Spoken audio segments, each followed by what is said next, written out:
In a moment, our first guest is here. That is always pretty darn cool. And I find that exciting. I'm going to get another team member and bring him in. All right.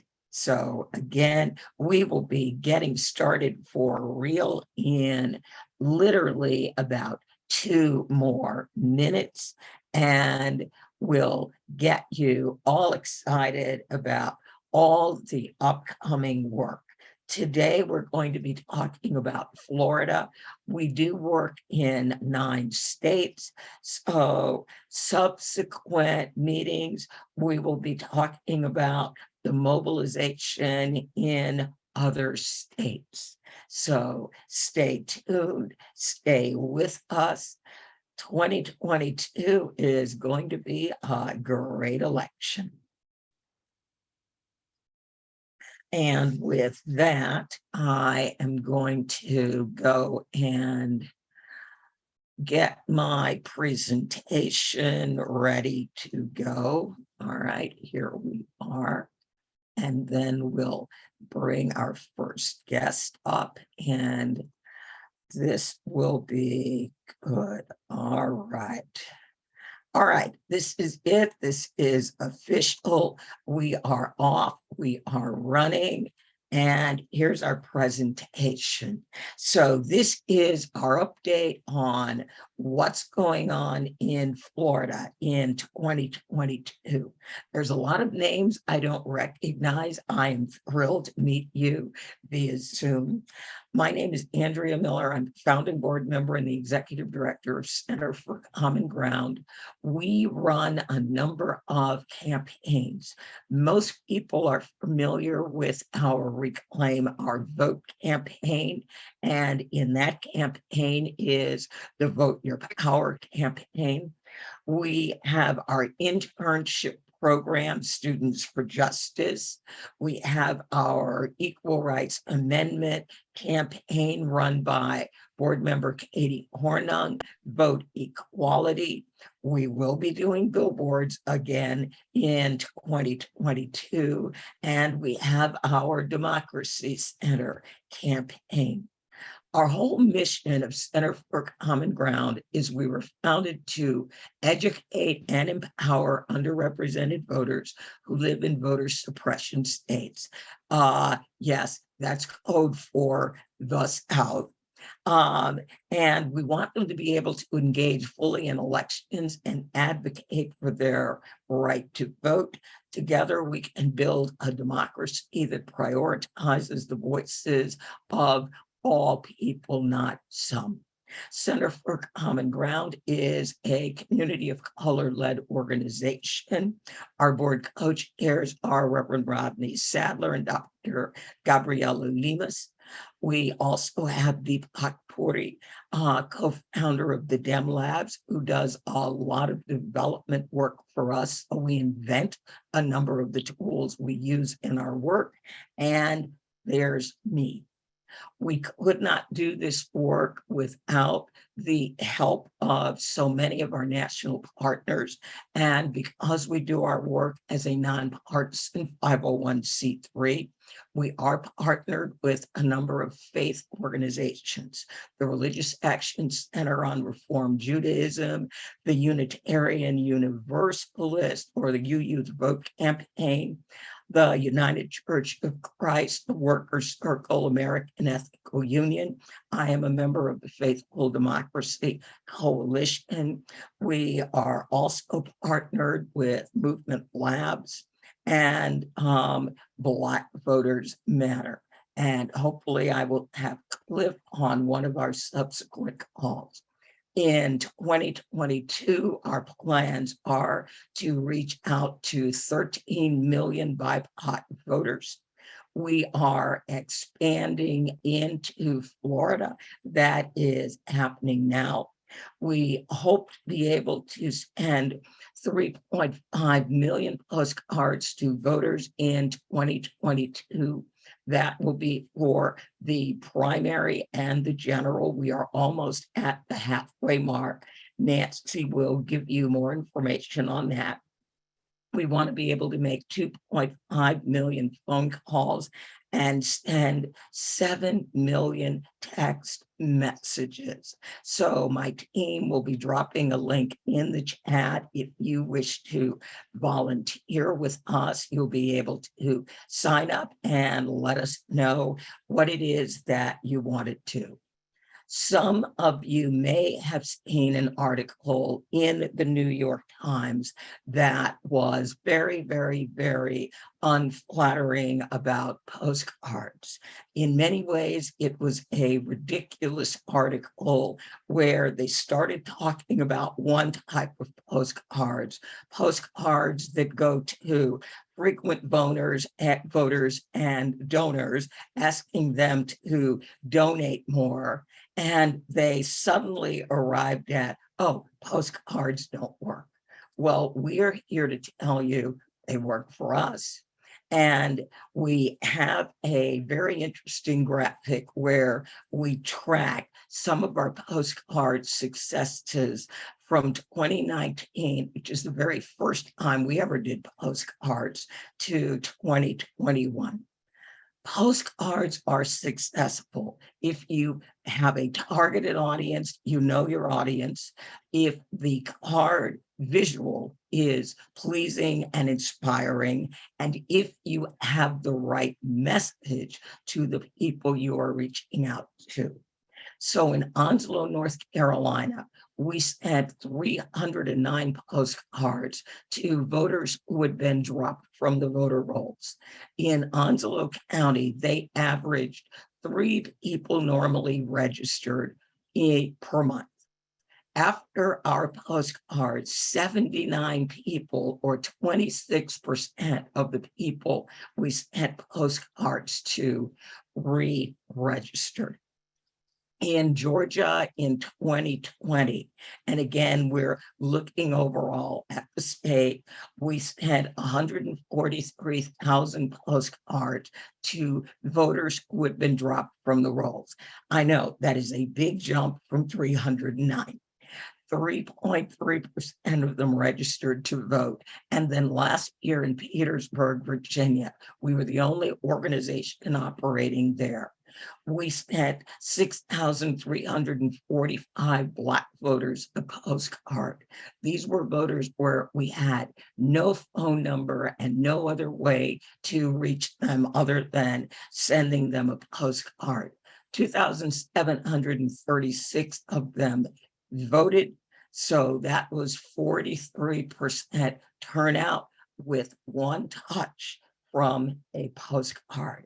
I'm going to turn it over to Nancy to let Nancy go through where we are right now with postcards. Great. And then Carrie can fill in also. This chart is how many we've sent or assigned to writers so far this year, which is basically 1.15 million postcards. We're probably going to send another 2 million before the election. Right now, we're postcarding to Florida. We'll post that date in the chat, but those postcards have to be in the mail by the 8th of August. And then we're going to jump up. We're also postcarding to Virginia, and those have to be in the mail by October 1st. We're going to be postcarding North Carolina just starting today. And next week, we're going to add on Georgia and following that with Texas and then our other states. Just to be really aware, each time we have a postcard campaign in a different state, we tell you to hold it until about a week before early voting starts generally, and then mail it, then stop mailing them before early voting ends, because we're really encouraging people to early vote. So we have a different mail date for every single postcard. And if we do postcard, if you're new to this, people are set up by according to where they live. So we have a list of regional organizers all around the country, and depending on where you live, there might be someone near you who can do postcard packets for you. So we do ask people to sign up. When you ask that you want to get involved in postcards, we first say, where do you live? And connect you to your regional organizer. One thing that maybe Andrew might want to add to this too, there's a very exciting small effort taking place right now with about 3,000 voters in Alabama, because our Democracy Center there is working with some some of the local sororities and the Links group, which is retired Black women professionals, they really wanted a postcard for a couple of municipal elections, and that's not what we usually have done. So we made a small little program just for them to do, and they're going to be sending postcards starting probably about today or tomorrow. So Carrie, did you want to add anything or share about the video too? Sure. We just finished the revisions to the postcard video. Some of you may have seen it. It's mostly the same, but a few more things bringing it up to date. And we're also revamping our scripts a little bit so that the mail by dates are bold and in red, so people will see them. And we'll be probably revising the guidelines a little bit too, just for clarity. So keep an eye out for new stuff coming. The video should be, the old one right now is on YouTube, but the new revised one should be up in a day. And yeah, so thank you everybody for writing, and that's it. All right, great. Justin, can you bring us up to date on where we are on our phone banks? I would love to. So currently we are phone banking into Florida. So I am going to drop a link into the chat of if you have phone banked with us in the past, and even if you haven't, this link really has all of our resources for getting started. It has our written out guidelines, it has a training video, and also has links to upcoming events that we're having. If you haven't phone banked with us in the past, I would really encourage you to attend at least one of these events while getting started, and I'll directly drop the link to that in the chat now, just because to get the training you need just to call in community with fellow volunteers. And yeah, we'll be phone banking right up until Election Day, August 23rd. So join in whenever you can, and it's a lot of fun. All right, great.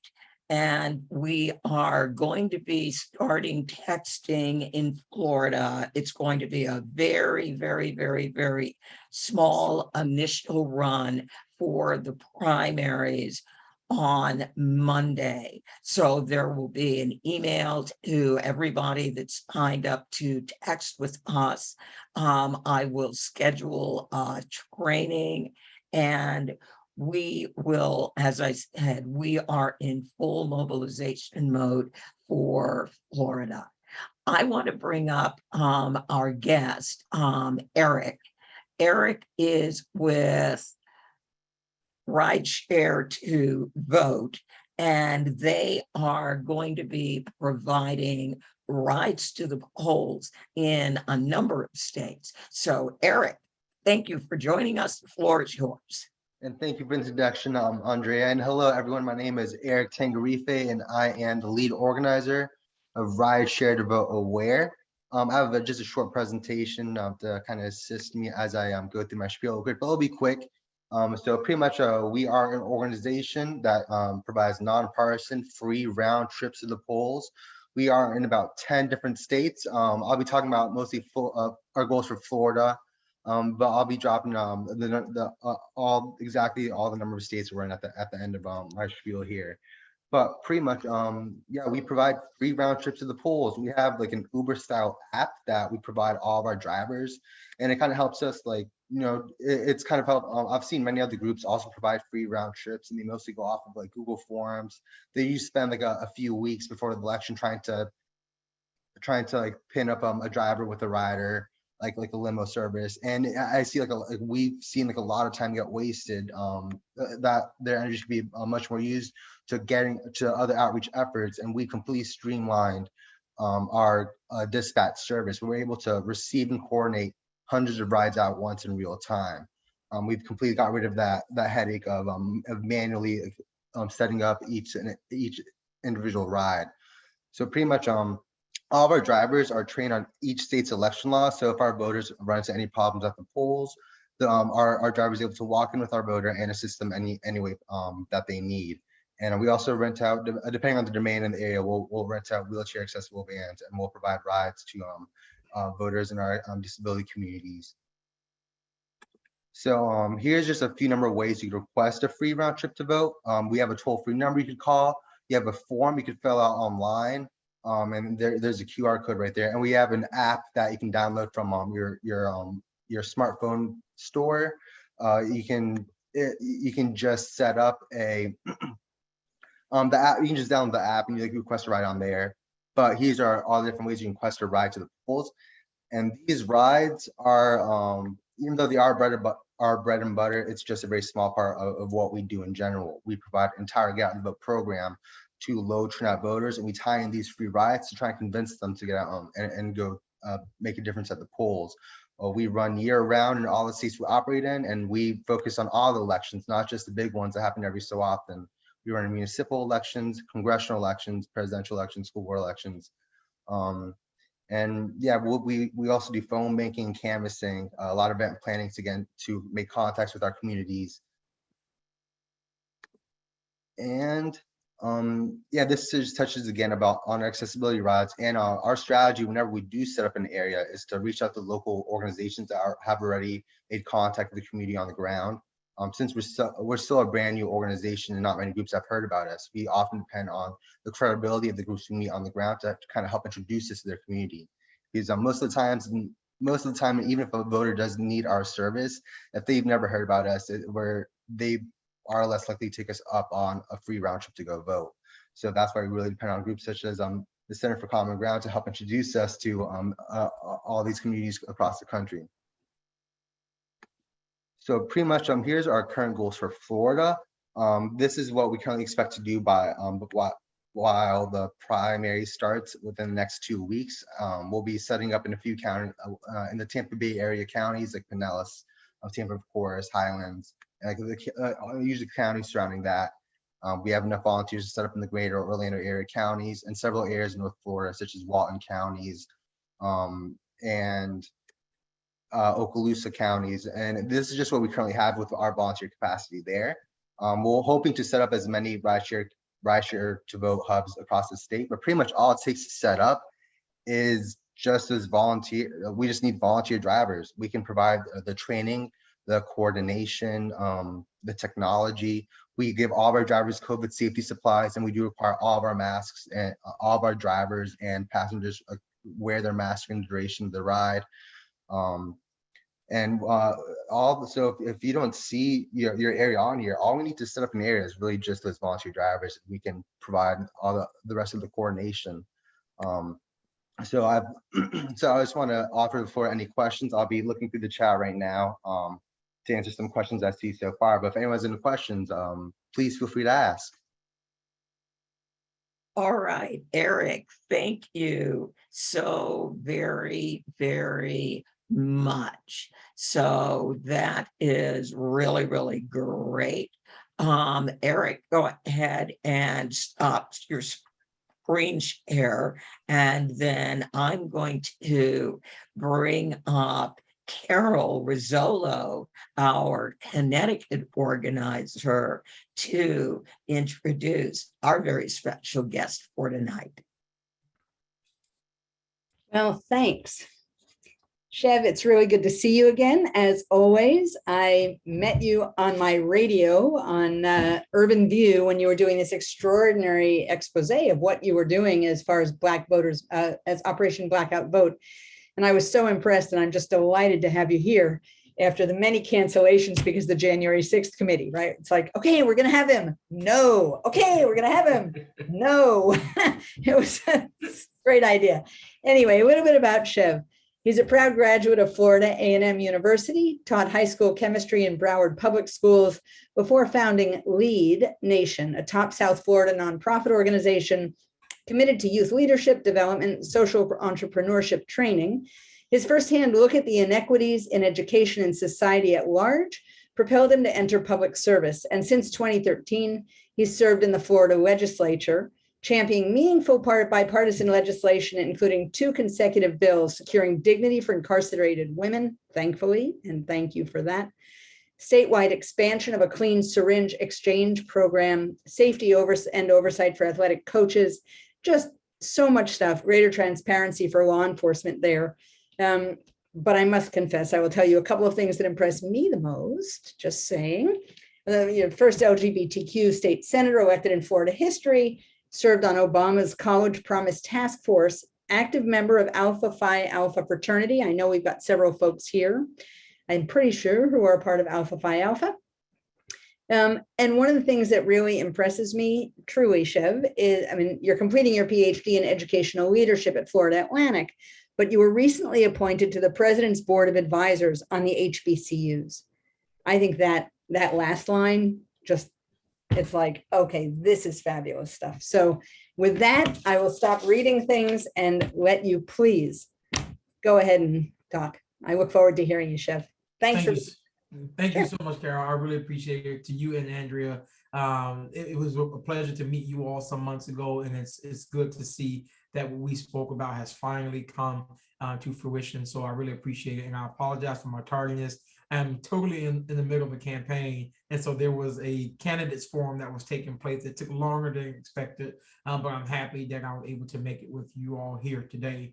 I do want to share my screen just to show you all what Operation Blackout is, and I can then speak to you all on what was the reason and why we started. But before I get started, I do want to give a shout out to Eric. Eric, what you are doing, thank you so much. It takes all of us to mobilize people, to get them out to vote, to mobilize people to understand that this is the most important election that we're about to deal with. And I would love to collaborate with you after this to figure out how we can work together, Eric. So congratulations to you. And so when after January 6th, I became so frustrated with what we've been seeing here in Florida, and started looking at what was some stopgaps that we could work together on with other organizations that was organizing around voting. I know that there are a lot of organizations that were doing voter registration. I knew that there were many organizations that were centered around voter engagement. And so I went back to 2018 to look at the numbers, and I saw some gaps. And you know where those gaps were at? Those gaps were in our rural communities, more particularly in the Black and brown rural communities. So your Lee County, your Marion County, your Quincy, your Gretna, you name it. Those are the counties that there was such a disconnect with us not touching those voters. And so I went back and I started talking to some of the organizers who already have organizations, and just started pitching them on this idea of whether or not they were touching the rural communities was a touch point. Consistently, all of them said no, because I am not a fan of reinventing the wheel, because I believe that if the wheel is rolling, plug in and chug along with the wheel that's rolling. And so we went on and I continued doing my research, and found out that the last election that was just the Democrats lost, we lost by 10,000, about 100 and something votes. But do you know where those votes could be tapped in at? They can be tapped in the rural areas, realizing that Florida is a 1% state. Go look back at the state elections. We are a 1% state, especially elections where a lot of organizing have and is taking place. And we went forth and we started looking at names. And the first thing I said was, we have to create an organization, which we call Civic Roots Action. But the spinoff from Civic Roots Action, which is the C4, is Operation Blackout, which is an arm for Civic Roots Action. And unapologetically, we wanted to look at how we could get Blacks, particularly in rural Black and brown people in rural communities, out to vote using a digital aspect of it, to where people can go online. They can request their vote by mail, put their address in. If you go to the website, you can scroll and you can find how you can do it. You put your name, your address, and it connects you directly to the supervisor of election in your county, and it requests your vote by mail ballot. One of a quick testimonial, I went to a senior center about 2 months ago, gave them blackout.vote. They went on and requested their absentee ballot, and I got a message yesterday from Miss Sandra, and she said that she received her absentee ballot. It was that easy. She did it from her phone. But that was right here in what I call a Starbucks community, right here in Miami, right? But then we tested it again, and we tested that with one of the communities, which was Marion County, and we tested it to see whether or not it was working, and it did. I put a number, and I said 40,000. Our goal was to register 40,000 people within the rural areas to this application, to go online, to be able to vote by mail, to request their ballot to vote by mail, because we know that it is not against the law to vote by mail in Florida, regardless of what they're trying to make it. It's the law of the land. And so we wanted to make it easily accessible for people to be able to do that. To date, we just got word that since we have been running ads with Operation Blackout in rural communities, we have about 26,000 people who have already gone on and they have registered to vote by mail in the state of Florida. Why is this important? It is important because we realize that one thing that we all are accessible to every single day at all times of the day is this. And we wanted to utilize this as much as possible. But how can we bring voting to people's right to their fingertips? It was by creating an app to make sure that people have the ability to be able to do that. And we did with that 40,000 number. I was afraid because I didn't know if we were going to get funding to be able to do this. I went to one donor who usually gives to initiatives, and I was scared that she wasn't going to give to something like this because it was so new. I could not get 2 words out after talking about what we were doing, and she made a large donation to fund our first 2 quarters of the work that we were doing. But it didn't stop there. I've traveled to DC. I met with Derek, who is the president of the NAACP, to share with him the work that we were doing. Not only did the NAACP say that they would come in and help, next month, the NAACP is sending boots on the ground to go into the rural communities, to the people who have registered to vote by mail, and we are going to knock on their doors to make sure that they have access to turn their ballots in. Eric, that's where you and I are going to collaborate. And we're going to figure out how to work together on this. Why is this important right now? Is we are committed to the long game. And I want everyone on here to understand that I know it's bad. I don't care if you're in Virginia. I don't care if you're in Utah or if you're in Florida, you see and hear it.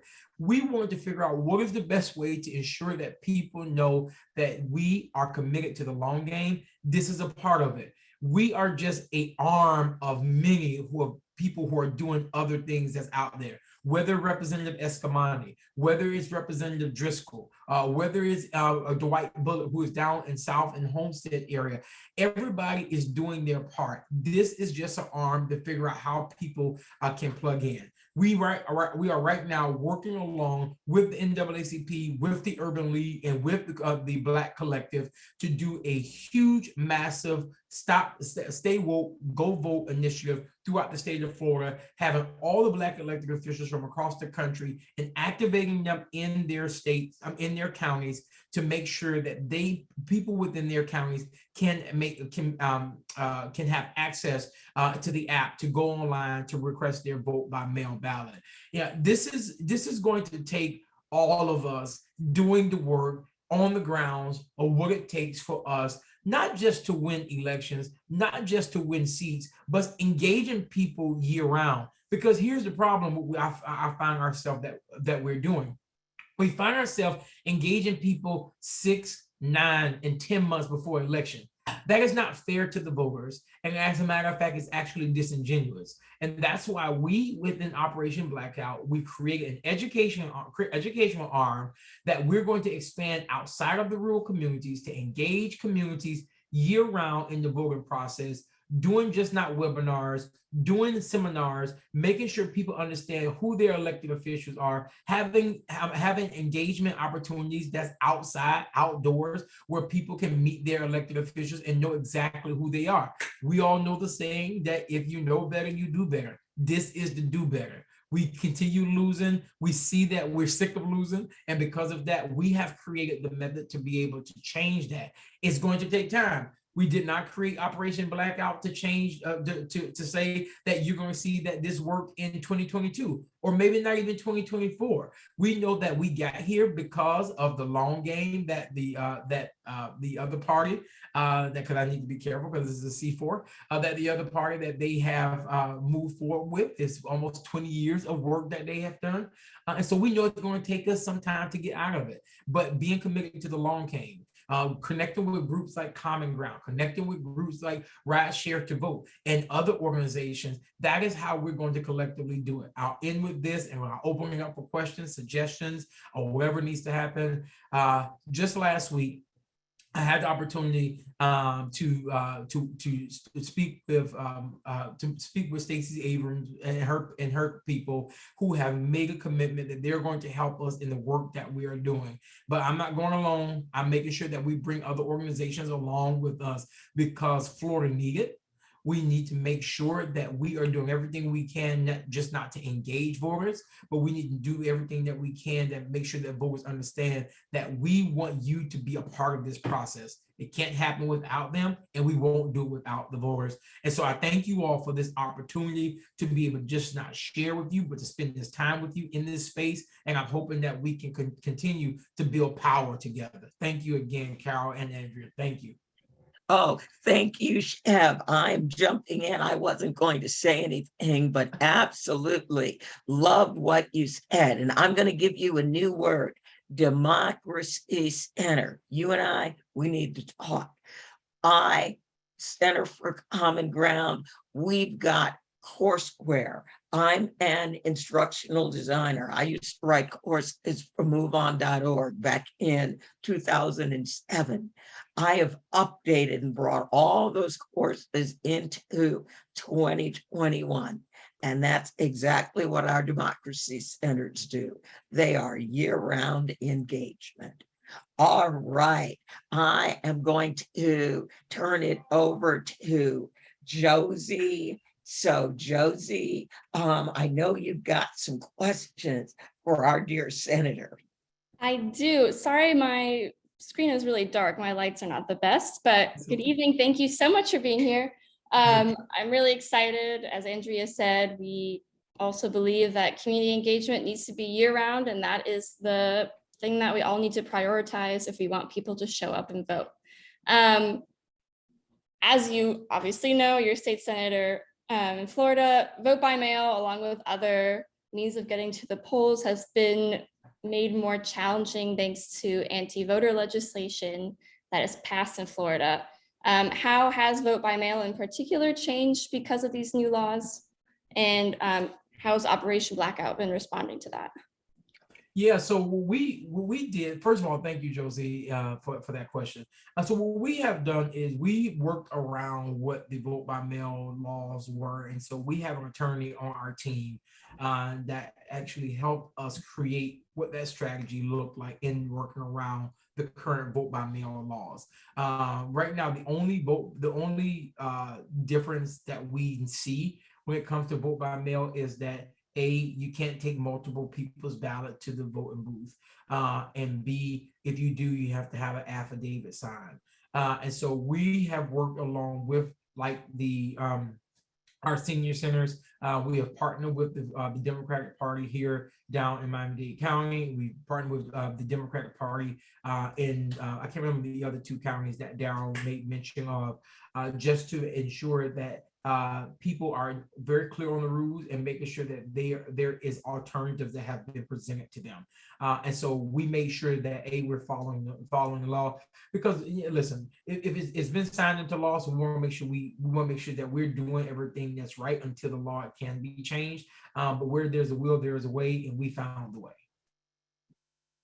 Love it. Yeah, I mean, sometimes they try to get in our way, but it doesn't mean we're not gonna do the extra work to make sure Exactly. that our community knows what the changes are, so that Exactly. people vote how they need to. Are there changes though? Also, for example, you know, in the news, we've been reading a lot about drop boxes not being accessible anymore, especially in Black and brown communities. Is that the case also in Florida? Yeah, I'll start with that. Yeah, no, so yeah, there are some counties that have made it difficult to where they have put drop boxes. I will let you all on a little secret. We are working along right now with Lyft to try to get a code for individuals who are trying to go vote. And the code that they put in will take them to the poll to go drop off their ballot. And that same code can bring them back home. Crossing my fingers, if we can get this done, this would be amazing. It's nothing illegal about that unless they try to do that between now and the end of session, that we're in trouble. But here's what I believe, and I sincerely do. I was sharing this on even on the Zoom that I was just on, that we have to get the business community to put skin in the game also. If they are so big on democracy, if they're so big on saying what they put on their websites and everything, then put your money where your mouth is. And so we're going to these ride sharing companies and asking them for codes. And I think we're close to getting it. So Josie, put that good energy out there. I think we can get this done. That's great. And if they can't, I know Ride Share to Vote can. Yeah, So I'm depending on Eric right about now. Alrighty, let me look. So I mean, you kind of touched on this a little bit specifically in relation to Black rural voters, but why are Black voters who are enrolled in vote by mail voting at a higher rate than those who vote in person? Or this was the case, I know, in the last few elections. Yeah. There's a few different things that's happened. You have, for instance, let's use Miami Gardens, for instance, right? Miami Gardens is the largest Black district in the state of Florida, the third largest Black district in the country. You have an aging Black population where many of them are no longer driving. So that is the most successful thing that they have found to do, is to vote by mail. But here's this. You also got young people who are like, yo, I do not want to stand in the line. So I would rather just utilize the vote by mail because it's available, and that's what they're using. So I think that's why you're seeing this uptick in vote by mail, and we're also seeing that vote by mail. I just saw this statistic yesterday. We're seeing that vote by mail is actually working for individuals who work long hours.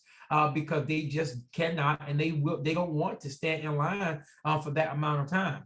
And so if we could continue to not just advertise, but to encourage those people who are not just seniors, or not just young, or not the working community, tell people that, hey, if you don't want to stand in the line, that's fine. There's an option that has been made available to you that's made easy to where you can do it in your own, the comfortability of your own home, and all you have to do is mail it in, and you don't even have to pay for postage. Yeah, that's great. So we're doing a lot of phone banks, as you probably heard, into Florida, calling voters, and we are mainly encouraging them to vote early. But if someone has an absentee ballot and they don't feel comfortable returning it in the mail, what are the ways that we can definitely tell them they can return their ballots? Because we've gotten some wishy-washy information on county websites, and we're not always sure what we should tell voters. So I'm curious if you have an answer for us. Absolutely. You can tell them that they still have the opportunity to go to their voting location or to an early voting site to drop off their ballot. But the only thing that they cannot do is try to vote again, because I think some people get confused with it. And so if they vote at home, they can go to either the voting to a drop box, or they can take it directly to a early voting location, or they can go to the supervisor of elections office. Cool. Yeah. Great. No All right, problem. that's good to know. Thank you. Yeah, that's very problem. helpful. No problem. All righty. I know we have just a little bit of time. Because of the new challenges to vote by mail, though it seems y'all are doing the work to make it as easy as possible for people, are there ever cases where you encourage people to vote early, or are you really just focused on vote by mail? No. So that's actually a very, very good question, Josie. So we have been pushing early voting also, because listen, on voting day, anything can happen. It can be storming, it can be raining, it's hurricane season. So you don't know what can happen here in Florida. And so we have just been encouraging people that, hey, if you're at home and you're not doing anything, go vote early. Just get it out of the way. And so you can be done and your vote is already calculated on August 23rd. Or if you're sitting at home, once again, you have the ability to just go ahead and fill out your ballot, request your ballot. Although now, if you're calling people, the time frame for them to vote by mail, to register to vote by mail has passed. But early voting starts on Monday in Miami-Dade County, and it starts on the 13th in Broward County. So they have the opportunity to vote during early voting, which is easier. Just get it out of the way. Yeah, that's great. Yeah. All right, let me see. So I had one more question. No problem. And then there might be some in the chat if you are willing to take some. And if folks have more questions for him, I want to give space to y'all for that. But it was just, if you can, you talked a little bit about this, but talk a little bit more about the very beginning of Operation Blackout and what those kind of early brainstorming sessions look like, and what your lessons are, I guess your main takeaways are from that experience. Yeah. So first, it was a brainstorming session of one. That was just me first. And so before, I'm the type of person that before I take my idea to someone else, I just want to make sure that I myself, it makes sense to me first. And that's what I did. And so before I did that, then I took it to individuals who are not afraid to tell me no, or that's not a good idea. And when I made some tweaking and some changes to it. And then that's when I opened it up to a good friend of mine who works at the NAACP. And I said, hey, if I was to do something like this, do you think I can get some support? And he flat out said, absolutely. And so that's exactly what I did. And so those first brainstorming session was me, actually, Josie, was me doing a lot of reading first. I researched the numbers from the 2018 race to see how much we lost by. And then I said to myself, what will it take for us to put us across the finish line in a real way? And that was, how can we truly do 50% plus one, plus one, plus one, plus one, plus one? And so I said 40,000. And what if we get that 40,000 number, which totally cancels out any error that might exist? That was the number that stuck with me. And so even after doing some brainstorming and talking with some other people and talking about those who are already doing the work, like Representative Escamani, like Representative Driscoll, like former Senator Dwight Diller, and others who are doing the work, I brainstormed with those individuals first. I also, here's what I want us to drive into our head. Coalition, coalition, coalition, coalition. You have to work together, because if you think that you can go out here and you have the greatest idea in the world and you're not building coalition, then no one is going to come to be a part of what you're doing. And I also used the opportunity, Josie, to include other Black elected officials from across the state, not even just Black elected officials, even some of our white brothers and sisters and our Hispanic brothers and sisters who said, can you please bring Operation Blackout to our community? Now we have the gubernatorial candidates who are interested in how can they incorporate Operation Blackout in their campaigns and put it on their website. I'm like, it's easy. Just put the link there. It's all yours. You can do it. And here's how we were able to build coalition without anybody pushing back. We shared with them that if you help push Operation Blackout within your area, the data belongs to you. The names, the address, the email addresses, and everything, it belongs to you, because there's nothing worse than us parachuting people in to deal in communities. I know Miami. I don't know Tampa. I don't know Gretna. I don't know Quincy. People within those areas should be speaking to the people in those areas, because they know those communities. And that's why I made it clear in Operation Blackout, we will not and we will never send anybody who is not from that area to advocate in those areas. You have to come from that area in order to be a part of the regional team. Amen. Amen. Yep. we're with you. We're right there with you on that one. Yeah. The church choir just came in. Well, that was all I had, and I think that was a wonderful way to end the questions from me. I know there might be some in the chat. one was just, let me see, if a person shows up at a voting location with their vote by mail ballot, will they still have to wait in line to turn it in? I guess it depends if there's a drop box or not, or. Right. If it's a drop box, they don't have to wait in line. They can go directly to the drop box. If they have filled out the ballot, they do not have to wait in the line. They can go to the front of the line to let them know that they have their ballot and if they have a question. Now that's how they have done it in the past. I don't know if those rules have changed, but we'll see come Monday. Yeah. And our drop boxes are no longer 24 hours, right? Is it just during the times That's that correct. election offices are open? That's correct. Okay. Great. Well, I have no other questions. Oh, okay. I guess I'll just be the messenger from the chat. Well, this is an interesting one. It's kind of for you, Shev, and also Eric. Would a volunteer from Massachusetts be helpful driving to the polls in other states? We have, I call them our fly drivers. People fly in from Washington State, Oregon, and they rent a car, and their activism is they drive people to the polls in states with early voting for a week. And again, if you've got an app that's turn by turn, this how you get from point A to point B. We successfully did that in Virginia in 2019 or 2020. We had about 12 people that I knew of who came in from California and drove voters to and from the polls. All right, yeah, Shev's going, yeah, that could work. That could work. Right, now we're not going to put you on the doors in those communities, but providing a service, driving people to and from the polls, unless you're going to advertise, hi, I'm from Massachusetts and I don't belong here. They don't know how long you've been in Florida. You've been in Florida an hour and 15 minutes. So yeah, yes. All right, yeah.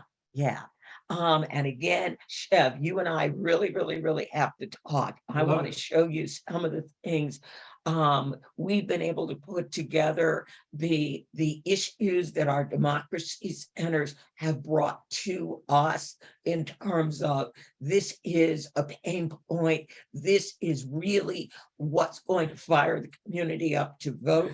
And then we have an artist, Josie's mom, who turns them into these beautiful palm cards. And I cannot tell you the pride that people have when they're knocking on the door and they've got these cards and people can say, you see that item number 2, that was me. I put that one on there. Amazing. I love it. Yeah. And again, we only, for democracy centers, trusted people that live in the community. That's right. Who know the community, you know the same places, you've experienced the same, we live in a food desert, right? They closed the Food Lion 5 years ago and nobody else has come in to take its place. Right. Yes, people know, all right, you're me, so I don't mind talking to you. Another really important thing we do is we never tell members of the community what's important to them. We ask them. Again, we're not from your community. We're going to just help you build something that now you've got your official piece of literature that's yours. All right. Any closing words? And then I've got to invite folks to join us on Saturday for our first Democracy Center. They are going to be having an incredible program. Shev, I know you're on the campaign trail, but what I'll do is I will send you the video and you will get a chance to see what democracy centers do. So really- closing words. I really appreciate that, Andrea. I really do. First of all, thank you to you and Carol. I think this is the one of the best relationships that I was able to connect with this year. And I'm not just saying that, I mean that. I really enjoy our conversation. And to all of you who are on here, yeah, I really genuinely would love to continue to build power with you all, whatever that looks like. I did put my email address in there. I'm very responsive on my emails. And if there's anything that I can do, any ideas that we can bounce off of each other, please let me know. If you're not in Florida, listen, we need your help here in Florida. I wish I had an SOS sign up to put up of what we're dealing with down here. But I would love to just continue this conversation, to hop on a Zoom and let's brainstorm to what this looked like in the next 5-10 years and what we can do. I really, really, truly believe that we can change the trajectory of what we see that's happening right now. It's just going to take time. We have just to, and I'm going to keep saying it, we just have to be committed to the long game. I know I am. I know all of you are, because you wouldn't be on here at 8:53 at night if you weren't. And so, I really do thank you all for giving me this platform to do this. And I can't wait till we connect with each other again.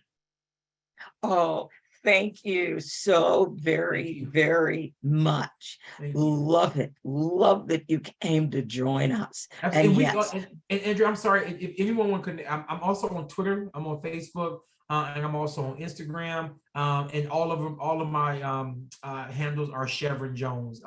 okay. Yeah, so you can just follow me. So you are easy to find. Absolutely. All right. Yes. I love it. I love it. I love it. All right. Now, my last request for the evening. All right. Is this going to play nicely with me? Yes. We are asking you to please join us on this coming Saturday. Sorry, I screwed up that date. It's August 6th, and it'll be noon to 1 p.m. Pacific. So if you're on the East Coast like I am, it's 3 p.m. We want you to meet the people behind our very first democracy center in the country. These are the folks who were so dedicated and are so well thought of in the community when we officially launched them December 21st, 2020. They made 2,400 canvassing calls in their community and had 2,100 conversations. Come and meet the incredible Dr. Julius Johnson, who will be joining us from Africa. Now, it is a fundraiser, but more than that, I think it's very important to be able to spend an hour with one of our democracy centers, meeting the people that are out there that are literally lifting up their community and saying, we can do this, we have power, and we will begin to vote our power. So again, think of that. 2,400 doors, 2,100 conversations. That is what respect looks like. So please join me, join the Reverend Juan Smith. Nancy will be there. Dr. Johnson, as I said, is joining us from Africa. We want to make sure that they will be able to continue operating through this long, hot summer. Their air conditioning went out and they're in an old building, so now they've got to replace it. But an opportunity to meet some great folks. And Reverend Juan, one never knows what Reverend Juan is going to say. It is going to be wild. So please join me. And then Nancy dropped that link in again that has the correct time on it and the correct date. I was working really fast. All right. Yeah, thank you, Andrew. So I did put it in, and for people that can't make it, they can donate, because You know, I visited there a couple of weeks ago, and like Andrea said, this is a wonderful place, and they have this wonderful room where the community can have events, but they can't do that without air conditioning. They can just have like a couple of people in the room, but not a large group. And between us all, we should be able to help them. Every little bit is good. It's tax deductible. It goes to the Center for Common Ground, and then Andrea cuts them a check. All right. Thank you, Nancy. Eric, thank you so much for joining us. I think you may have a brand new best friend in Senator Chevron Jones. And again, what is really, really great about having a sitting state senator as a friend is, gee gosh golly, they know other sitting legislators. So Eric, great presentation. I look forward to working with you in Florida and Virginia and North Carolina and possibly many, many, many other places. Thank you, everybody, for choosing to spend your Thursday evening with us. Take care and have a good night.